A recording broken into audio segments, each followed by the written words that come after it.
Bonjour à toutes et bienvenue dans le Holistic Podcast, un podcast pour t'aider à guérir, t'aligner et rayonner. Et aujourd'hui, on va parler d'un sujet qui fait débat et je suis un petit peu à contre-courant de à peu près tout le monde, c'est-à-dire les protéines en poudre. Voilà, on va surtout parler précisément de basiquement pourquoi je les déconseille dans 95% des cas. Donc on va vraiment creuser le sujet des protéines en poudre pour savoir qu'est-ce que vous ingérez, pourquoi, comment, qu'est-ce que ça fait à votre corps, dans quel cas ça peut être bénéfique, dans quel cas ça peut être très nocif. Et voilà, le but c'est vraiment que vous rajoutiez de la conscience dans votre prise de décision au quotidien parce que c'est vos actions quotidiennes qui impactent votre santé sur le long terme, même si aujourd'hui ça ne développe pas ni de bénéfices ni de déséquilibre. C'est vraiment sur le long terme que vous allez voir une différence. Les actions au quotidien que vous faites aujourd'hui ont un impact sur votre santé de demain. Alors déjà, pourquoi ce sujet, les protéines en poudre? Parce qu'on en voit partout, c'est vraiment la grande mode. Dès qu'on va dans les salles de sport, c'est shaker protéiné, brownie aux protéines, gaufres aux protéines. Tous les plats, en fait, on rajoute des protéines en poudre. Voilà, c'est la mode de se prendre en photo sur Instagram avec son petit shaker de protéines, en train de faire son petit shaker de protéines, etc. Mais du coup, quel est vraiment l'impact sur la santé? D'autant plus que j'ai oublié de rajouter que, en fait, on est dans une espèce de mode où on nous fait croire qu'il faut plus de protéines pour être en meilleure santé, pour équilibrer nos hormones, etc., pour perdre du poids, etc. Mais est-ce que c'est vraiment vrai? Est-ce qu'on en a vraiment besoin? Pas besoin d'attendre la fin de l'épisode, la réponse est non, mais je vais surtout vous expliquer pourquoi. Alors déjà, commençons par d'où vient cette croyance que l'on manque de protéines. Et bien tout simplement, cette croyance, elle vient des vendeurs de protéines en poudre. Voilà, il n'y a pas d'études scientifiques sur les pays développés qui prouvent qu'en fait, on a des carences en protéines. Personne dans des pays développés, sauf cas particulier dont je vais parler plus tard, a des carences en protéines. Il faut savoir que tous les aliments contiennent des protéines. Votre patate contient des protéines, vos pâtes blanches, lustre cru contiennent des protéines, l'avocat contient des protéines, of course le poulet, les œufs contiennent des protéines, les lentilles, les pois chiches, les haricots blancs, le houmous que vous mangez, tout contient des protéines. Donc dans les pays développés, très rares sont les personnes qui sont réellement carencées en protéines ou qui ne mangent tout simplement pas assez de protéines. Et ça c'est important parce que les protéines, elles sont quand même indispensables à notre santé. C'est elles qui vont nourrir nos muscles, notre peau, nos cheveux, nos hormones peptidiques. Attention, peptidiques, pas stéroïdiennes, donc rien à voir avec les hormones féminines. Donc tous les experts en santé hormonale qui disent que pour équilibrer nos hormones féminines, on a besoin de protéines, ils savent même pas faire la différence entre des hormones stéroïdiennes et des hormones peptidiques. Mais les protéines sont aussi indispensables pour nos enzymes, nos anticorps et certains de nos neurotransmetteurs. Donc ça, c'est un fait avéré, on ne peut pas vivre sans protéines, comme on ne peut pas vivre sans lipides et comme on ne peut pas vivre sans glucides. C'est important de le souligner. Pour autant, c'est pas pour ça qu'on doit être en surconsommation. Car beaucoup de femmes pensent, grâce à ce marketing vraiment très agressif, elles pensent qu'elles manquent de protéines. Mais en fait, c'est rarement le cas. Déjà parce que j'ai énormément de clientes qui viennent me voir et qui sont allées voir des naturopathes avant moi à cause d'un déséquilibre hormonal et que la naturopathe leur a dit « Ah ben non, mais il faut manger plus de protéines, force-toi à manger plus de protéines à tous les repas. » Résultat des courses, plus d'alopécie, plus d'acné, plus de fatigue, plus de troubles digestifs. Et donc, ma méthode peut parfois surprendre, mais dès que je reçois ces personnes-là, directement, en fait, la première consultation, je leur demande le journal alimentaire sur une semaine. Donc, on check toute l'alimentation. Et moi, je vois directement, en fait, les déséquilibres qu'il y a au niveau de l'alimentation. Et oui, même si vous mangez sainement, il y a toujours des petits ajustements à faire. Voilà. Mais souvent, en fait, je vois qu'il y a beaucoup trop de protéines. Et donc, je dis aux femmes, ok, ben là, tu réduis cette portion-là de protéines, là, tu réduis un petit peu, etc. Je ne dis pas de ne pas en manger, je ne dis pas du tout de ne pas manger de protéines animales, je ne suis pas végane, pas du tout. Donc, voilà, les protéines animales sont importantes pour notre santé aussi parce qu'elles contiennent de la vitamine B12. La vitamine B12 est essentielle pour nos capacités neurologiques, mais aussi pour nous prévenir de certaines maladies sur le long terme, notamment Parkinson et d'autres maladies dégénératives. Donc, c'est important d'avoir de la vitamine B12.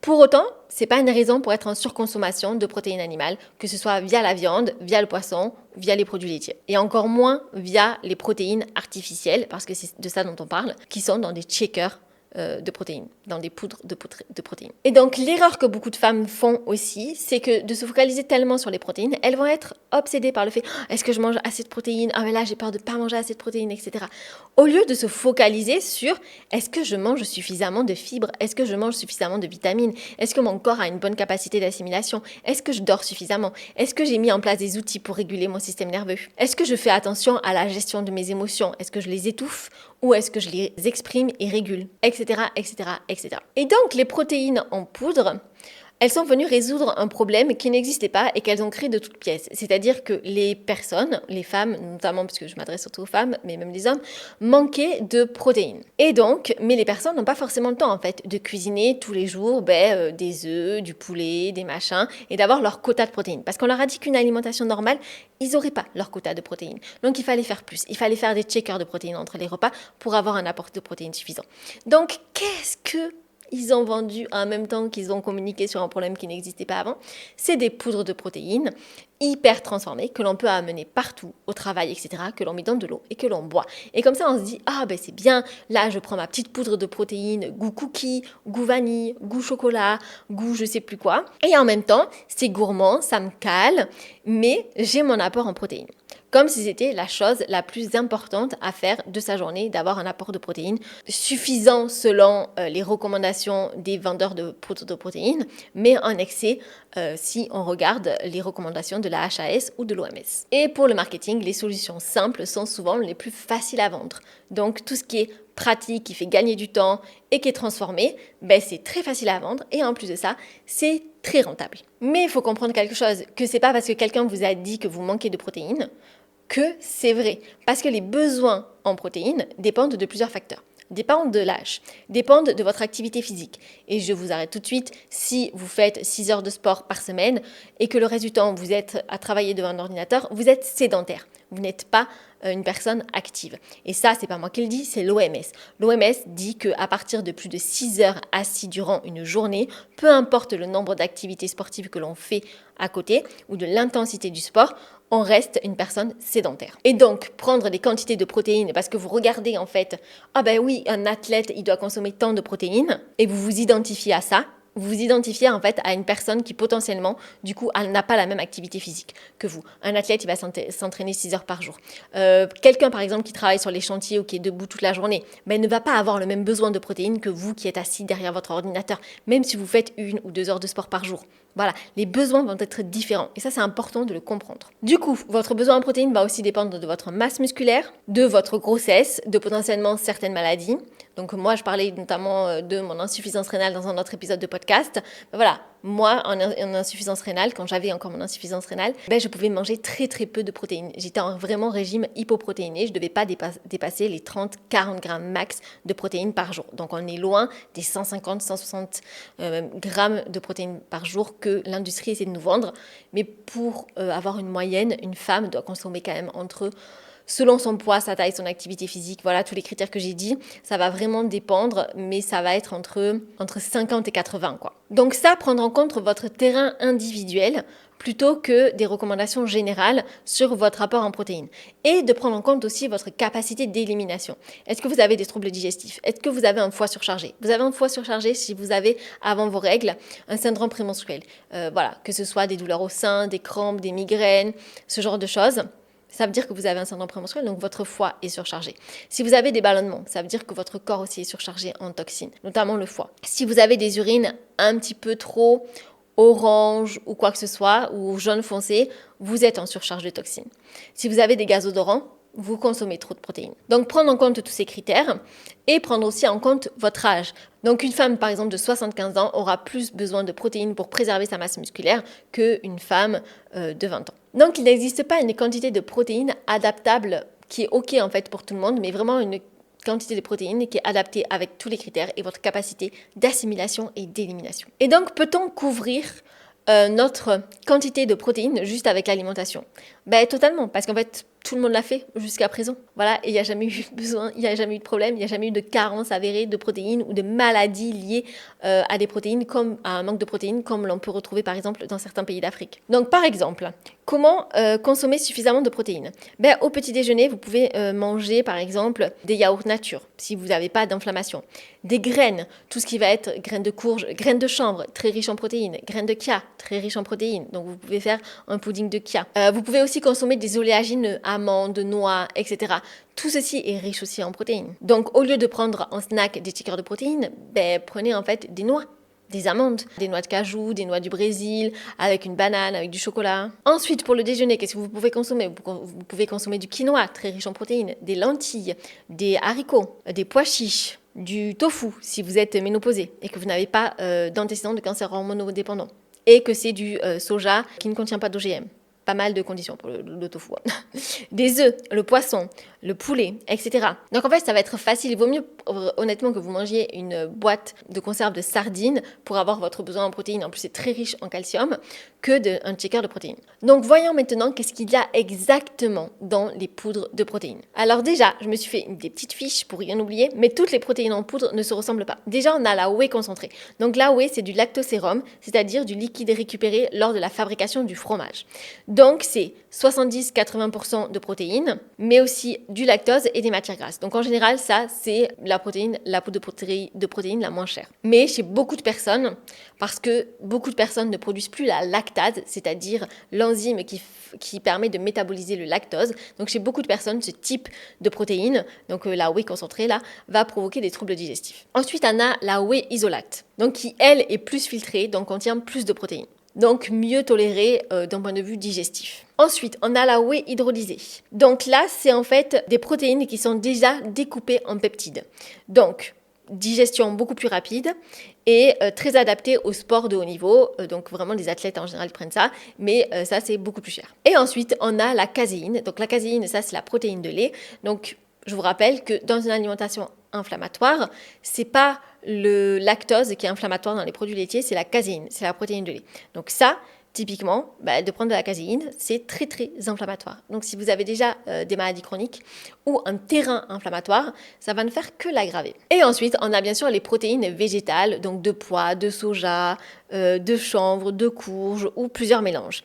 Mais attention, parce que végétal ne veut pas forcément dire meilleur pour la santé. Parce que ça va dépendre des contrôles de qualité, de la qualité de la matière première et du mode de fabrication. Important à retenir qu'une protéine en poudre, c'est un aliment qui est ultra transformé. Parce qu'on ne va pas s'occuper de juste sécher des protéines. Non, on va surtout les protéines les extraire, les filtrer, les concentrer et les sécher. Et au cours de toutes ces étapes, on va rajouter beaucoup de choses. On va rajouter des additifs comme des arômes, des édulcorants. Donc il faut savoir que des édulcorants, globalement, c'est mauvais pour la santé parce que le corps, il va quand même être en attente de sucre. Voilà, le cerveau reçoit l'information du sucre, il va quand même envoyer les messages à votre corps comme quoi, en fait, il faut consommer du sucre alors que le sucre n'arrive jamais. Donc les édulcorants, c'est ça. Et l'aspartame notamment. L'aspartame, il y a à peu près une 60aine d'études qui montrent le lien entre consommation d'aspartame et cancer du sein. Donc les édulcorants, vraiment pas bons pour la santé. Il y a aussi des émulsifiants, des épaississants, des agents anti-agglomérats et parfois même des colorants. Donc clairement, on est loin de la protéine de base. Voilà, mais de toute façon, ça se voit. Je veux dire, c'est des poudres qui sont dans des trucs en plastique, même si c'est marqué poudre de chanvre, de soja ou quoi que ce soit, ça a goût cookie, ça a goût machin, enfin bref. Vous vous doutez bien qu'ils n'ont pas mis du cookie dedans, c'est juste des arômes artificiels, des additifs et des colorants. Et ceci, donc, c'est pour vous prouver que les protéines en poudre restent des aliments ultra transformés. Et de nombreuses études montrent que les aliments ultra transformés causent, en tout cas, sont des cofacteurs, parce que ce n'est pas la seule cause bien sûr, mais de maladies chroniques, de diabète, de maladies cardiovasculaires et même de certains cancers. Donc à eux seuls vont pas causer des maladies, c'est pas ce que je dis, mais c'est comme la pollution. La pollution seule ne causerait pas de maladie, les radiations seules ne causeraient pas de maladie, les émotions bloquées seules ne causeraient pas de maladie, mais en fait, c'est tout qui a accumulé en fait dans notre corps, c'est des émotions, c'est la pollution, plein de choses en fait que l'on contrôle pas, les pesticides, etc. Plus les aliments qui sont ultra transformés, plus tout le reste, mais en fait c'est l'accumulation de toutes ces petites choses. Et il y a plein de choses que l'on peut pas contrôler. La qualité de l'air, on peut pas la contrôler. La qualité de l'eau, on peut difficilement la contrôler. Voilà, si vous achetez des filtres à eau ou quoi, mais l'eau est très contaminée, que ce soit par le plastique si vous l'achetez en bouteille, ou que ce soit par les métaux lourds ou encore les pesticides si elle provient du robinet. Voilà. Et ça, c'est des choses que l'on ne peut pas forcément contrôler. Donc mon point, c'est vraiment essayer de contrôler ce que vous pouvez en fait en réduisant votre charge toxique que vous infligez à votre organisme, notamment avec les aliments ultra transformés, donc y compris avec les protéines en poudre. Et il y a d'autres choses aussi que l'on retrouve dans les protéines en poudre, c'est notamment les métaux lourds, tout ce qui va être plomb, mercure, arsenic ou encore cadmium. Alors que montrent les études ? Déjà, le plomb a une conséquence sur la pression artérielle et sur une atteinte rénale que lorsqu'il y a une exposition prolongée. Je vous laisse imaginer si vous prenez 2 shakers de protéines par jour. Le cadmium. Donc le cadmium, là, il y a des études récentes qui font le lien entre le cadmium, parce que les sols en France sont enrichis en engrais qui contenaient du cadmium, et donc la consommation de cadmium et les cancers du pancréas. Voilà, mais il y a d'autres choses, ça atteint aussi la fonction rénale et les os, l'atteinte osseuse. Ensuite, on a l'arsenic. Bon, l'arsenic, je pense qu'il n'y a pas besoin de vous dire que c'est toxique et que ça provoque certains cancers. Le mercure, ça c'est lié beaucoup à certaines maladies comme Alzheimer notamment. Il faut savoir en fait en plus que les métaux lourds ils se transmettent de génération en génération. C'est quelque chose qui est très difficile à enlever du corps humain et donc à la femme va tomber enceinte, elle va le transmettre au fœtus. Et donc c'est ça qui fait que, par exemple, sur la maladie d'Alzheimer, je ne dis pas que c'est la seule cause, le mercure, mais c'est une des causes, en tout cas un des cofacteurs. C'est pour ça en fait qu'on a un petit peu ce caractère héréditaire du mercure, de Alzheimer, c'est tout simplement en fait que le mercure est transmis de la mère à l'enfant. Donc voilà, au cas où les émulsifiants, les édulcorants, les colorants, les arômes, etc. ne vous avaient pas suffi pour comprendre que les poudres de protéines étaient très transformées, ben voilà, vous avez aussi un petit combo sympa de métaux lourds qui quand même provoquent des maladies suffisamment graves quand on est exposé, alors je ne dis pas un ticker dans votre vie, mais quand on est exposé au quotidien régulièrement pendant des années aux métaux lourds, ben forcément sur le long terme, ça peut provoquer des problèmes de santé. Et ensuite, un autre point à prendre en compte et qui manque avec les protéines du coup en poudre, c'est la matrice alimentaire. Tout simplement en fait, quand vous consommez une protéine en poudre, qu'est-ce que vous avez dedans? À part si on enlève tous les trucs un peu dégueux, vous avez de la protéine. Alors que quand vous consommez des lentilles, qu'est-ce que vous avez? Vous avez des nutriments, des micronutriments, des fibres, vous avez du magnésium, du potassium, du fer, des polyphénols, des vitamines B. Et tous ces éléments, en fait, qu'est-ce qu'ils vont faire? Ils vont favoriser la bonne absorption, ralentir la digestion. Parce qu'en fait, quand vous consommez une poudre de protéines, vous avez énormément aussi de mal à la digérer, tout simplement parce que vous ne mâchez pas. Et donc, vous ne produisez pas les enzymes digestives au bon moment qui vous permettent d'assimiler correctement ce que vous avalez. Alors que le fait de mâcher permet de beaucoup mieux digérer et de mieux assimiler les nutriments que vous consommez. Et du coup, par exemple, si vous consommez des lentilles, donc meilleure assimilation, meilleure absorption, ça nourrit le microbiote, ça augmente la satiété, ça régule la glycémie et ça contribue en fait à réduire la perméabilité intestinale. Donc d'un côté, on a plein de vitamines, minéraux, nutriments, micronutriments qui nourrissent en fait notre corps du début à la fin et qui favorisent une bonne santé digestive. Et de l'autre côté, on a des protéines en poudre qui sont plus difficilement assimilables et absorbable par l'organisme, et dans un petit combo d'arômes, édulcorants, additifs et métaux lourds. Alors je ne dis pas que toutes les protéines en poudre dépassent les seuils autorisés de métaux lourds, mais il y a une étude qui a été faite aux États-Unis que j'avais lue, et il disait que c'était 47% des protéines en poudre testées dépassaient le seuil autorisé de métaux lourds. Donc c'est pas qu'elles en contiennent oui ou non, c'est qu'elles dépassaient le seuil, 47% des marques. Donc notre corps, il ne fonctionne pas de manière isolée, il ne fonctionne pas de manière...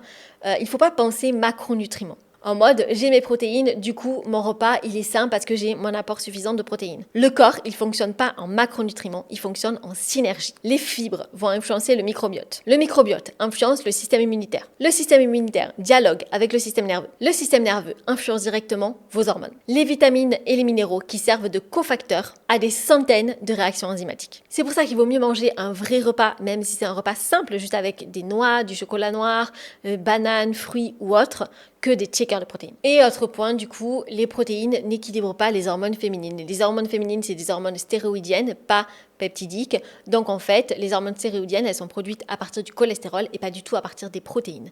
Voilà. Donc déjà, prendre plus de protéines pour équilibrer les hormones féminines, ça n'a juste aucun sens en fait. Au contraire, parce que ça va venir surcharger votre foie. Et sans parler de surcharger votre foie, les protéines, notamment les protéines en poudre aussi, mais comme un excès de protéines animales tout court, donc il ne faut jamais être dans l'excès en fait. Voilà, je ne dis pas qu'il ne faut pas manger de quelque chose, je dis juste qu'il ne faut pas être dans l'excès. Par contre, les aliments transformés, ils ne sont pas à manger au quotidien. Et les checkers de protéines en font partie. Si vous aimez ça, une fois de temps en temps, pourquoi pas, mais vraiment pas au quotidien. Tous les aliments transformés, ce n'est pas dans le quotidien. Parce que du coup, en plus de saturer le foie, ça aussi fatigue énormément les reins. Parce que ça crée énormément de déchets que votre rein doit filtrer pour ensuite éliminer certains déchets dans les urines. Et donc, dans une société où quand même, on a un régime qui favorise le trop de protéines et qui fatigue énormément quand même les reins, que ce soit parce qu'on a des régimes alimentaires qui sont souvent beaucoup trop salés, beaucoup trop riches en protéines, etc. Donc ça fatigue énormément les reins. Moi je vous déconseille fortement, parce que je suis passée par là, de fatiguer vos reins, parce qu'une fois qu'on est en insuffisance rénale, je peux vous dire qu'on n'est plus dans l'équilibre, mais pour le coup, on doit vraiment faire très très attention à sa fonction rénale. Mais souvent en fait, comme je disais dans un épisode sur l'insuffisance rénale, on passe en fait d'une fonction rénale normale à l'insuffisance. Il n'y a pas de demi-mesure, il n'y a pas de signe avant-coureur d'une faiblesse de votre fonction rénale, donc prenez-en soin. Donc voilà, j'espère que cet épisode vous a plu. Il y avait encore plein de choses à dire sur les protéines animales, notamment sur tous les additifs, leurs conséquences, etc. Donc dites-moi en commentaire ou par message sur Instagram si ça vous intéresse que je creuse un petit peu plus le sujet. Là, j'ai pas eu le temps de tout aborder. Et si en tout cas vous souffrez de déséquilibres hormonaux, arrêtez de suivre les conseils de personnes. Je veux pas être méchante, mais un petit peu incompétente, parce que quand on fait pas la différence entre une hormone peptidique et une hormone stéroïdienne, alors qu'on est praticien de santé naturelle, notamment en santé hormonale, c'est quand même un peu flippant. Donc je vous invite à réserver votre consultation gratuite, votre bilan offert de 45 minutes pour discuter de votre cas particulier. Et si jamais cet épisode vous a plu ou peut parler à quelqu'un, je vous invite à le liker, le partager, mettre les petites étoiles et n'hésitez pas à poser vos questions en commentaire ou sur Instagram. Et on se retrouve mardi prochain pour un prochain épisode.